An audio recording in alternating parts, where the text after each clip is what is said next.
네, 반갑습니다. 연희한홍단의 이익훈입니다.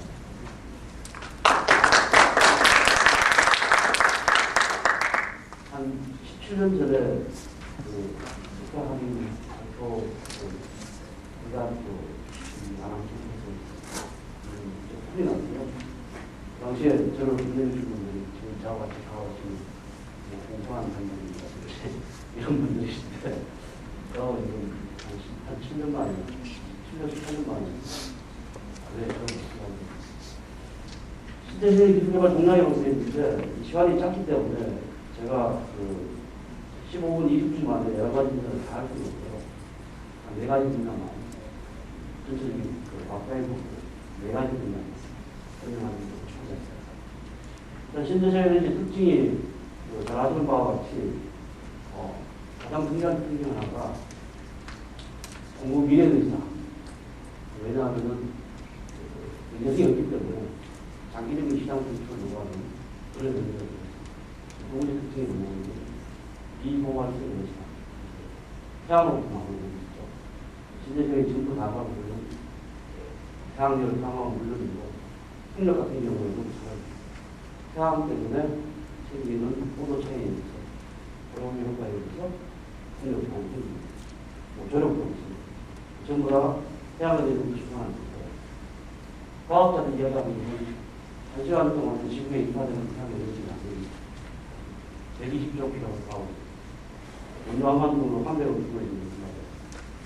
그 정도 되면은 우리 인류가 1년 동안 쓰는 에너지가 많으면, 그래서 신대적 에너지는 무궁무진하다. 그런 말씀입니다. 또 하나 중요한 게 신대적 에너지는 아시는 바와 같이 환경친환의 청정이 있다. 큰일 나다. 기존의 화성 에너지와는 굉장히 큰일 나다. 그런 말씀을 드리고 싶습니다. 마지막으로 중요한 것은 신재생 에너지는 기술 에너지다. 그래서 우리가 기술 개발만 하고 한다면 정말로 에너지 강국이 될 수 있는 그런 기인이 있는 것이다. 그렇게 말씀을 드리고 싶습니다. 그래서 발표할 내용은 이제 에너지 공인배가 신재생 에너지 등으로 말씀을 드리고 교육과의 동향, 국내에서나 한 4개 분야 정도의 기술과 동향을 말씀을 드리고 정리를 하고 그렇습니다. 일단 저희 나라는 2013년도에 무조건하고 거의 100% 확실시 되고 있습니다. 온실가스는 감축 의무 부담금으로 것입니다. 현재 협상이 되고 있습니다. 그래서 가는 말로 청정에 대한 에너지에 대한 관심을 보이려고 합니다. 또 하나 중요한 부분이 왜 신재생을 개발하느냐. 일단 화석연료 고갈이 예상이 된다는 거죠. 아시는 바와 같은 석유 같은 경우는 한 40년 정도. 그동안에 이제 10년 전에도 40년이라고 했지만 제국이 이렇게 발전하니까 40여 년에 만들었죠. 그러지만 40년. 가스 같은 경우는 60년, 포탄 같은 경우는 200년 정도 되고 있습니다. 그래서 언젠가는 이게 고갈될 거니까 준비를 해야 된다. 그런 말씀을 드리고 싶습니다. 그 다음에 LA 시장의 불안정 심화가 아주 심각합니다. 그래서 불과 2002년도에 한 3년 4년 전이죠. 유가가 배럴당 28불 정도 했습니다. 두바이 같은 경우. 지금 62불 정도. 올 8월달 같은 경우 70불 정도 넘어갔습니다.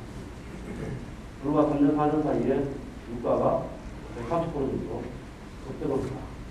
그런 부분들을 보고 전문가들이 하는 이야기는 지금 상황은 신고유가 시대다. 이렇게 많이 얘기하는 겁니다. 그래서 이제 가면 갈수록 에너지 수급이 힘들기 때문에 국가 에너지가 꼭 필요하다.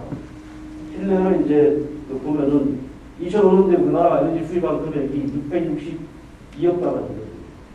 2004년도에 자동차, 선박, 반도체 수출액 다 합치면 614억 달러.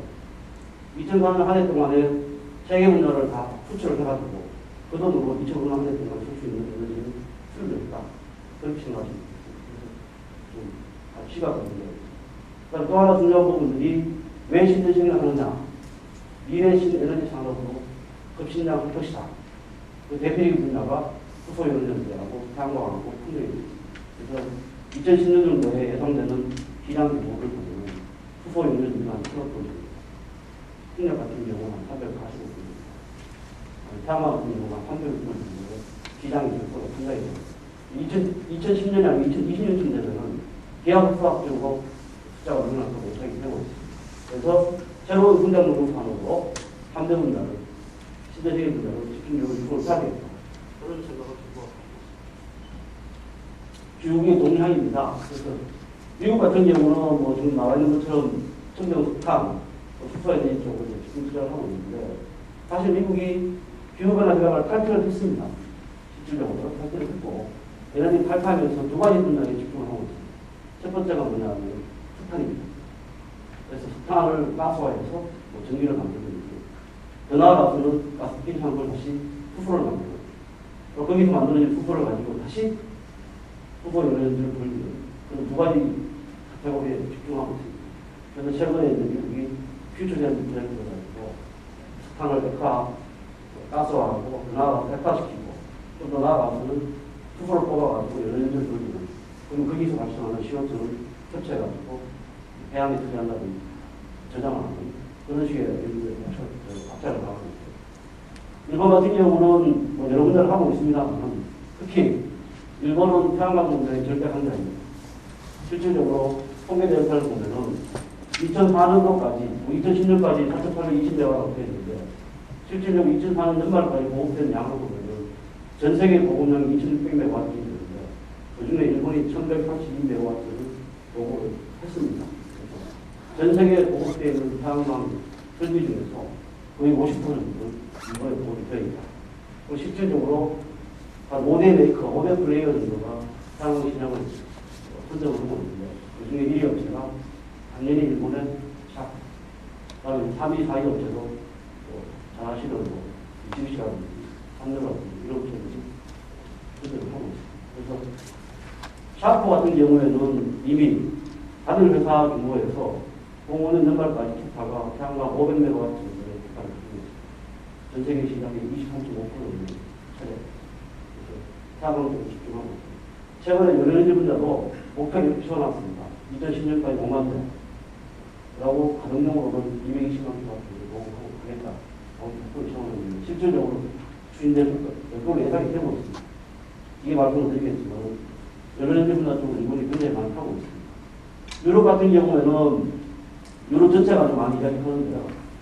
유럽의 또 재밌는 부분 중 하나가 최근에 한 몇 년 사이에 풍력 분야는 유럽이 거의 시장을 다 선정을 하고 있습니다. 예를 들면 전 세계 풍력 보급량의 약 한 50% 이상은 유럽에 보급이 되어 있고 실질적으로 구체적으로 말씀을 드리면 덴마크 같은 경우는 풍력 설비 시장의 선두주자입니다. 걔들이 가지고 있는 회사가 넥사스 같은 경우가 되겠습니다. 현재 국내 보급되는 모든 중대형 풍력 발전기는 거의 99%가 넥사스사 제품을 쓰고 있습니다. 그래서 덴마크 같은 경우는 자국 전력 21%를 풍력으로 커버하고 있고 그 다음에 또 많이 보급된 독일이나 스페인 같은 경우는 자국 전력의 5%나 2%는 풍력으로 커버하고 있습니다. 풍력뿐만 아니고 수원인구는 바이오 기술도 있고 전체적으로 EU 전체 총연일 소비의 12% 정도를 또 발전량의 22% 정도를 신재생에서 국내 현황입니다. 거기에 대해서 국내는 어떤 상황이냐. 보시는 바와 같이 데이터가 2003년도 기준입니다. 그렇지만 한국은 최근에 나온 데이터입니다. 2.13%. 총 1차 에너지의 신재생 비율이 2.13%에 불과한 선진국과 비교하면 비교가 그런 상황입니다. 그 다음에 공급 비중을 보시면 2.13%를 가지고 다시 한번 디바이드 해보면 실질적으로 폐기물이 거의 70%를 차지합니다. 그 다음에 수력 부분이 상당 부분을 차지하고 있습니다. 우리가 흔히 이야기하는 신재생이라고 불리는 태양열, 태양광, 풍력, 수소 연료 이런 것들은 극히 일부분에 지나지 않습니다. 아직도 갈 길이 멀어요. 그래서 향후에도 기술 재활tech인 이런 분야 쪽으로 추진해야 합니다. 기술 수준하고 비교를 해보면 수소 연료 같은 경우는 미국이 가장 절대 강자이라는 게 되겠습니다. 미국하고 비교했을 때 우리나라는 40에서 60% 수준입니다. 정도 수준을 가지고. 물론 이제 단위 설비나 재무 분야를 이야기하는 게 상황이 틀리겠지만 전체적으로 봤을 때는 40에서 60%입니다. 사마 같은 경우는 일본이 가장 강하니까 일본하고 비교했을 때 우리 수준이 한 74% 정도 수준이 나옵니다. 덴마크 같은 경우는 풍력의 절대 강자인데 풍력하고 비교했을 때 우리나라 수준이 한 70% 정도 나와 있는 게 굉장히 됩니다. 기술과 현황입니다. 국내 기술과 현황을 보시면은 해외 나라인 것처럼 88년도부터 지금까지 한 700개 관련 정도가 진행이 됐습니다.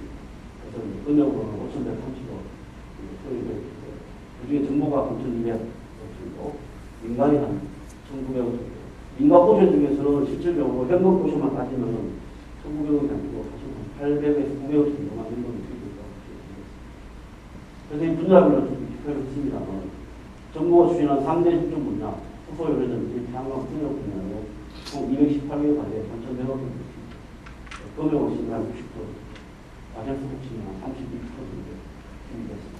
다음에는 저희들이 판단하는데 저희는 지금도 가정공부가 있습니다만 주로 예산이 국정하게 된다면 바이오 분야, 원별로 같은데 석탄 이용 분야의 예산이 향후에는 아주 급격하게 올라갈 거라고 생각이 들고 있습니다. 석탄 이용 같은 경우는 뒤에 설명을 드리겠습니다. RDCC 분야처럼 총각 6,500억 대로 진행되어 굉장히 그쪽 분야, 바이오 분야 쪽에서는 급격하게 늘어날 걸로 생각이 됩니다. 그럼 개발하고 보호하는 문제점이 뭐냐? 다 아시는 내용입니다. 정리를 해봤습니다. 보시면은 제일 중요한 부분이 일단 경제성이 없다. 그렇죠. 신재생의 가장 특징입니다. 다음 중요한 게 투자 규모가 절대적으로 부족하다. 정부가 2008년도에 제2차 신재생에너지 기본 계획을 수립을 했습니다. 그래서 그 계획에 따라서 2011년까지 총 에너지의 5%를 신재생에너지 공급을 하겠다라고 계획을 발표했습니다. 실질적으로 투입될 예산을 보면 그 계획상에 예산에 나와 있는 게 한 65% 정도만 투입이 되고 있습니다. 절대적으로 예산이 부족하다. 심각한 문제가 있습니다. 예산이 부족하고 더불어서 그 나라에서는 국내 기반이 굉장히 취약하다. 예를 들자면 인프라도 좀 미흡하고 솔직히 2011년까지 필요한 인력이 한 4,000명 이상이 있어요. 신재생 분야 진짜 합쳤을 때 매년도 배출되는 인력을 보면 아주 그렇게 미비합니다. 그래서 인력 부분도 시작. 그런 아주 문제가 계속해서 이제 악순환을 이루고 있습니다. 분야를 한번 보겠습니다. 에너지 분야가 있습니다. 그래서 에너지 분야는 저희들도 이제 선진국을 캐치업하기 위해 상당히 많은 노력을 하고 있습니다. 최근에 출범된 과정에서 설명을 드리면 아시는 분들 보시겠지만 가정용 에너지의 경우는 08년까지 210대 정도를 모니터링 사업을 하고 있다. 그래서 지금 에너지 분야가 기술 개발이 진행되고 있지만서도 일부 외국 기술을 도입해가지고 만드는 제품이 있더라도 모니터링 사업을 통해서 실전 정도 추진하겠다는 겁니다. 2008년까지 210대, 원래 그 경우는 가정적인 경우는 가스공사 주관으로 10대 도시가스 회사와 같이 사업이 진행이 되고 있습니다. 8월달에 했다는데 원래 한 40대 정도인데 이파트도 40대 정도 되고 있는지 도시가스 회사에다가 투입해가지고 한번 돌려보면 물론 이제 아마 다음 달에 하면은 첫 포기를 국회의장 분만에 먼저 주최를 그런 작업을 진행이 됐습니다. 원래 40대, 내년도에 한 70대, 08년도에 100대, 210대 정도로 모니터링 사업을 진행을 했습니다. 예산으로는 저희들이 정부가 한 205억, 민간이 한 210억, 420억 정도. 자동차 부분도 마찬가지입니다. 자동차 부분도 해외를 많이 하고 있습니다. 잘 아시는 바와 같이 미국 같은 경우는 캘리포니아 퓨전 프로그램에서 약 300대 정도가 실질적으로 운전을 하고 있고 실질적으로 하고 있고 미국에서 한 128대 정도 운전하고 가까운 일본 같은 경우도 뭐 JHFC를 가지고 도쿄에서 광역까지 60대를 필요해가지고 실질적으로 하고 있습니다. 그와 마찬가지 우리나라도 원래부터 30대를 30대 정도를 필요해 3년 동안 모니터링을 하고 있다. 그걸 위해서 일단 뭐 지금도 자동차는 몇 대 있습니다만 현대자동차 같은 게 있죠. 예전까지 타고 하는 건 문제가 아닌데 돌아오지 못해서 예전에서 수소를 투입하는 스테이션을 있거든요. 더불어서 한 3개 내지 4개 정도의 수소 스테이션 한 30만 정도 지한당 그 정도의 수소 스테이션을 경상도 하나, 대구도 하나, 아니면 연제도 하나, 전화하고 제주도 하나 이렇게 만들어 있습니다. 그 외에는 이제 지금 하고 있는 것들은 뭐 10kW 팬이라든지 아니면 8kW EMFC 카트 이런 볼트는 카트 아니면 장애자의 카트 그런 사업들을 진행을 하고 있습니다. 해외 같은 경우는 제가 설명드린 것처럼 대규모로 상당히 많이 진행이 됩니다. 목표로 보시면 미국 같은 경우는 이 정도 됐다. 일본 같은 경우는 이 정도 하니까 실질적으로 뭐 가정용으로는 570만 원 되어 있는데 가능한 이야기입니다. 일본은 이미 작년도에 480대를 실증을 했습니다. 이건 수차적으로 확대해 갔는데 내년 같은 경우는 한 700대, 그 다음은 한 1000대 정도 모니터링 하는 걸 진행하고 있습니다. 그래서 우리가 지금 캐치하는 단계고, 얘네들이 지금 하는 것도 보면 이 목표량들이 충분히 가능한 숫자가 아니냐 생각이 들어요. 태화강 분야입니다. 태화강 분야는 사실 일본이 절대 강자이지만은 최근 들어가는 2000년 이후에는 유럽 쪽에서 특히 독일 같은 경우에 태양광 분야 쪽에 집중적으로 보급을 하고 있습니다. 유럽 같은 경우는 태양광 100만 원, 그러니까 지구에다 태양광을 설치하는 100만 원 방을 진행하고 있습니다. 그것 때문에 전 세계에 있는 모든 태양광 셀들이 독일 쪽으로 집중되는 독일 보고 블랙베리라고 하더라고요. 그쪽으로 많이 집중되었습니다. 그래서 그러다 보니까 이제 발생되는 부분들이 전반적으로 폴리실리콘 수급 문제, 원소재가 부족해지는 그런 문제가 발생하고 있습니다. 그래서 전 세계의 모든 10대 플레이어들이 보면은 소재 전설 문제 때문에 한달이라든지 대학이라든지 이런 부사들이 전설에 계속 들어가고 있는데, 일단 기본적으로 선진국도 그렇고 저희 나라도 그렇고 어떻게 해야 되느냐. 소재 문제를 해결하기 위해 제일 좋은 방법 중에 하나가 일단 소재를 적게 쓰면 되겠죠. 두 가지 관점으로 진행하고 있습니다. 예를 들면은 일단 기본적으로 폴리실리콘 양산 기술을 가져야 되겠다. 우리는 현재 셀을 만들기 위해서는 폴리실리콘을 외국으로 수입을 해야 됩니다. 그런데 수직일관 체제를 고쳐보자. 그래서 이제 이 사업은 8월달에 스타트했는데 동양 전철화하고 KCC가 홍보시를 구성했습니다. 그래서 2009년까지는 연산 150동 규모의 폴리실리콘 양산 공장을 만드는 걸로 진행을 하고 있습니다. 또 하나 두 번째는 쇼핑 문제를 해결하기 위해서 또 하나 공부해 보자면 기존의 쉘이 한 250m 정도 됩니다. 그거를 좀 더 악형으로 만들어야 됩니다. 그래서 우리나라 같은 경우는 원래 스타트업 구조가 보면 250m에서 100m로 갔다. 그래서 LG 화학이 중앙인데도 저희가 스타트했습니다. 그렇지만 이미 이제 BP폴라나 일부 외국 회사 같은 경우는 250에서 180 또는 100m까지 가겠다. 그렇게 이제 기술과 사업이 진행이 되고 있습니다. 그래서 우리도 택적을 해야 됩니다. 그런 상황입니다. 그래서 대학원 분야 같은 경우는 사실은 우리가 마음만 먹으면 얼마든지 택적이 가능한 분야가 되겠습니다. 왜냐하면 아시는 분 아직 방송자 같은 반도체 가지고 있기 때문에 어차피 폴리실리콘이라는 것도 19 정도는 솔라 그랜드라고 얘기하지만 99으로 하는 그 이상의 부품도 같은 경우 반도체를 쓰고 있습니다. 그래서 지금 현재 보면은 일부에서는 반도체 공유로 하는 폴리실리콘을 스크랩을 하고 버리는 것을 모아가지고 솔라 그랜드로 하는 셀러가 그렇게 진행이 되고 있는데, 사실은 삼성전자를 비롯해서 대기업들이 뛰어든다는 것을 얼마든지 대체할 수 있는 그런 분야가 태양광 분야가 되겠습니다. 풍력 부분입니다. 풍력 부분도 사실은 정부가 무지 굉장히 많은 투자를 하고 있습니다. 실질적으로 전 세계 보급되어 있는 풍력 발전량이 공사년 연말까지 생각하면 한 48메가와트 정도입니다. 이 정도 양이면은 어떻게 보면 풍력 분야가 뭐라고 할까요? 실용 분야라고 할까요? 기술적으로 좋은 가능성이나 또는 시장적으로 보면 제일 좋은 분야가 풍력 분야라고 말할 수 있습니다. 실질적으로 보급되어 있는 풍력량, 공사년 연말까지 보급된 양을 가지고 전기를 생성하는 한 96.5TWh 정도. 그 정도 되는 양이면은 전 세계 전력 소비량 한 0.57% 정도.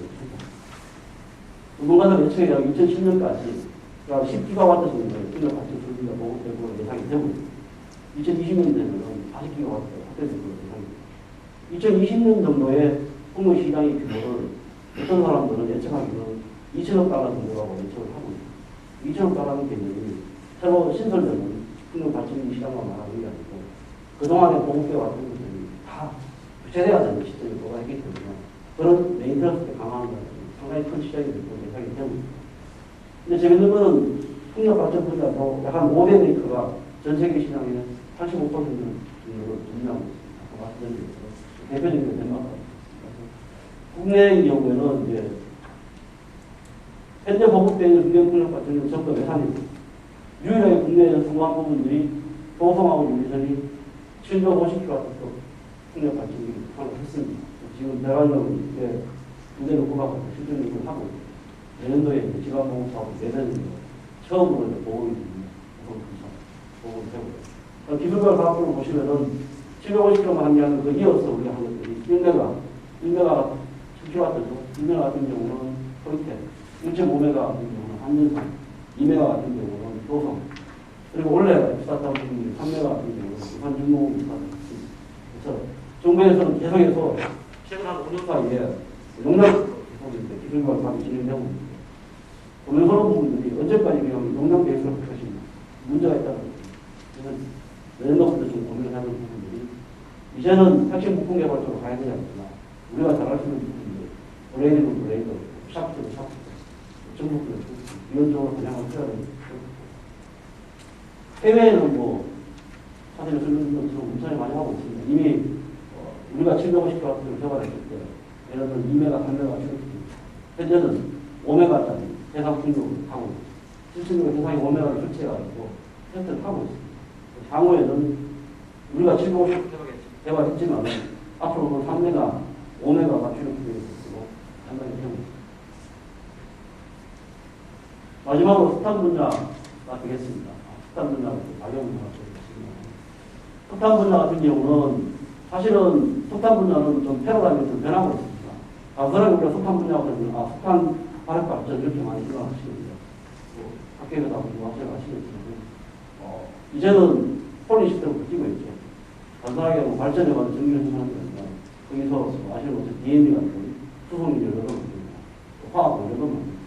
최근에 많이 이야기되는 부분은 게스피케이션을 한 다음에 거기에 수소를 뽑아가지고 IGFC가 되었는데 연료전 쪽으로 돌리는 미국이 주도하고 있습니다. 그런 사업들도 하고 있고. 그 다음에 이제 최근에 유가가 올라가니까 가장 많이 이야기되는 게 CTM이 됐습니다. 폴토리스가 있습니다. 우리가 복합에 나오는 것처럼 남아공에 있는 사설 프로젝트. 그래서 사설 프로젝트 한 15만 배는 되죠. 하루에. 남아공 전체 에너지 한 40% 정도 커버하고 있습니다. 지금 그 남아공 사설에 줄을 대고 있는 국가들이 많습니다. 대표적인 인도, 중국, 유럽 쪽도 마찬가지고요. 국내에서 그런 움직임이 있습니다. 사설 프로젝트에 접근을 해서 국내에도 한 3만 배를 사업용 시설, R&D와 같이 해오는 그런 작업들이 벌써 이야기가 나오고 있습니다. 3만 배럴 정도 같으면 수입될 예산 규모가 적어도 1조 2천억 정도 예산이 필요합니다. 그 사업을 진행하기 위해 꼭 필요한 것은 정유사들의 펀딩이 중요합니다. 1조 2천억 정도는 정부가 아무리 많이 해도 2천억. 나머지는 어딘가 돈이 나와야 돼요. 그런 부분이 있습니다.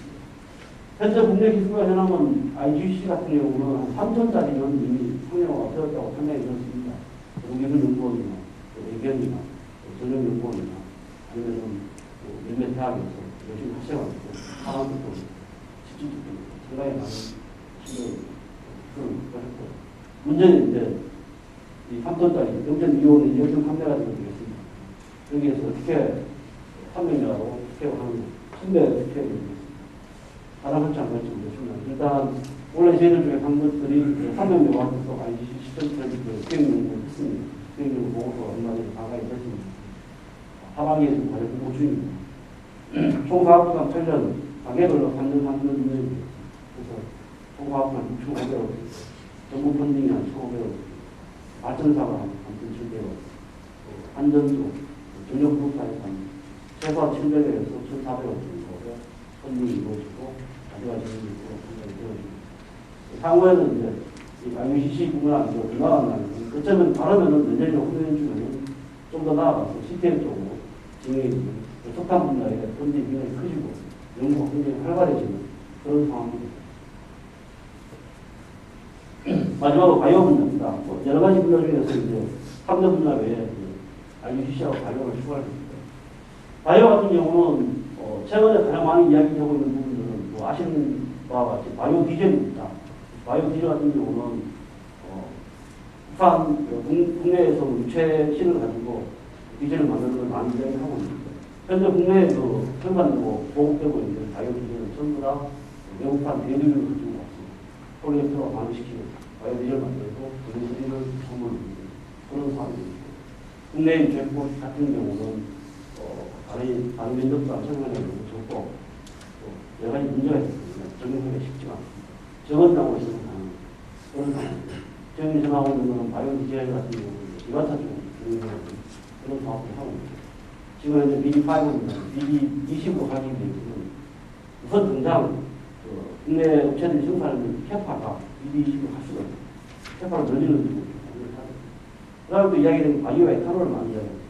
바이오 에탄올은 2005년도에 브라질 대통령 룰라 대통령이 오셔가지고 수입을 해달라고 공표를 했습니다. 일단 타당합니다. 결국 그것도 우리가 수입을 해야 되는 상황입니다. 이런 학교에서 이야기하시는 것은 전문직의 성분을 이용한다든지 아니면 제공이 가지고 바이오 에탄올 만든다든지 그런 부분을 많이 이야기하시는데 실질적으로 굉장히 없고 전문적인 가지고 만들면 리드가 미쳐오는 있지만 우리가 보조력이나 효과 수입에 가면 리드가 가장 수시고 굉장히 없어가지고 일단은 바이오 에탄올 같은 경우에는 우리가 수입을 하긴 해야 되는데 그런 걸 하는데 바로 갈 수는 없고 우선 정부가 생각하고 있는 것은 일단은 MTB를 대체적으로 한번 써보자. 써보고 효과가 있으면 B5로 한다든지 추계해서 그래서 저희들이 하고 있는 부분들이 바이오 에탄올 도입했을 때 에너지로 차단하냐 그런 작업들을 진행하고 있습니다. 예를 들어서 무수 에탄올을 들어가는데 함수에 들어가는데 무수 에탄올 때 에너지가 얼마나 투입되고 있습니다. 그런 부분을 고민해야 됩니다. 그것들은 준수에서 유통하는 게 준수센터 부실들을 고민하고 자동차에 어떤 문제가 있는지 그런 부분을 연구를 하고 있습니다. 그 다음에 최근에 또 많이 이야기하는 게 이제 목줄기가 되겠습니다. 미국 같은 경우는 올해 연구경사에서 아마 부실을 또 이야기했을 겁니다. 2018년까지 목줄기에 어떻게 해보겠다 크게 발표하고 하는 겁니다. 국내에서 이제 많이 이야기하는 부분이 감건목을 가지고 폐농을 가지고 CHP를 만든다든지 아니면은 농가에 연료를 기존의 면세를 대신에 또 칩을 만들어서 또 편햇을 만들어서 농가에 투입해주는 그런 부분이 많이 연구가 진행되고 있습니다. 그래서 바이오 분야는 향후에는 제4의 신재생에서 표현되고 있다면 급격하게 기술과 진행될 수 있는 그런 부분도 상당히 있습니다. 향후는 어떻게 해야 되느냐? 가장 심각한 문제가 소비의 마비처럼 일단 안정적인 재원 확보가 되겠습니다. 그러고 보시면은 실질적으로 재원이 상당히 많이 확보가 적용이 되어 왔습니다. 전체 저희들 신재생 개발 보고 예산입니다. 기술 개발 사업 예산입니다. 그래서 2008년도에 329억이었지만 올해 저희들 소고인도 기술 개발 비용 1,158억을 쓰고 있습니다. 상당히 많이 적용이 됐지만 이 금액도 당초에 정부가 지났던 기본 계획으로 비교하면 65%밖에 되지 않았습니다. 해야 될 일은 많은데 예산이 너무 부족하다. 어떻게 할 것이냐. 일단 원래부터는 전력산업기반기금을 활용하고 있습니다. 기존에 이런 작업들은 전부 다 옛날 석유사업소이나 LA자원 특별회계에서 했습니다. 원래부터는 전산기금을 활용하고 있습니다. 내년도부터는 전산기금을 좀 더 가져오는 걸로 진행이 되고 있습니다. 그 다음 또 하나, 이 작업 부분은 그러니까 민간 부분을 좀 많이 들어가셔야 되겠다. 그래서 해외 유치하는 민간 부분을 RPA라고 하죠. 자발적 대학을 해서 발전자회사들이 많이 흔드는 그런 작업들이 진행되고 있습니다. 장기적으로는 이제 발전사들은 RPS로 얼마비율 협상을 하고 또 대기업들이 많이 들어와서 재원을 좀 확충해주는 그런 작업들이 필요하고 정부 입장에서는 전산기금도 한계가 있기 때문에 탄소세가 됐든지 뭐가 됐든지 새로운 재원을 찾아야 되는 그런 상황이 와 있습니다. 마지막 페이지가 있습니다. 정부에서는 2011년까지 총 1차 에너지 5%를 신재생에게 보급하겠다고 목표를 세웠습니다. 제가 이쪽 파트에 공부를 하고 있지만 실질적으로 현재 상황에서 불가능하지 않느냐라고 생각을 하고 있습니다. 기본적으로 예산도 안 보고 이런 부분입니다. 또 중요한 팩터는 총 에너지 증가량이 너무 크기 때문에 그걸 따라보기가 쉽지 않다는 그런 부분입니다. 어떻게 해야 되냐 이런 부분을 말씀드렸고 대국민 수요부터 제공해야 됩니다. 실질적으로 신재생 에너지 아시는 분이 별로 없습니다. TV 보시면 원자력을 가져가는 원자력 분들이 많이 하는데 신재생이 전문하는 별로 없습니다. 그런 부분이 고민을 해야 됩니다. 그 다음에 시장 참여를 위한 보급 제도를 좀 많이 개선을 해야 되겠다.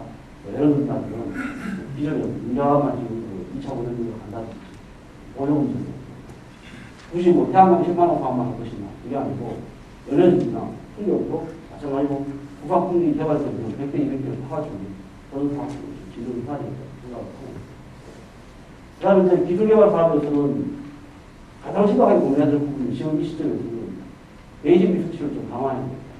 그래서 어떻게 하든지 만들어 인력 채워야 됩니다. 만들어야 됩니다. 그리고 최근에 저희는 이제 탭센터라든지 국성화대학원 이렇게 만든 걸 했습니다. 그거는 그렇고 좀더 학교 지원사고도 확대하는 매진 기술 강화하고 학교 산업체가 요구하는 학생들을 배출할 수 있는 그런 부분이 좀 필요합니다. 이상 대충 무서우시 말씀드렸고요. 궁금하신 사항이 있으시면 나중에 구체적으로 질문하는 답변을 드리겠습니다.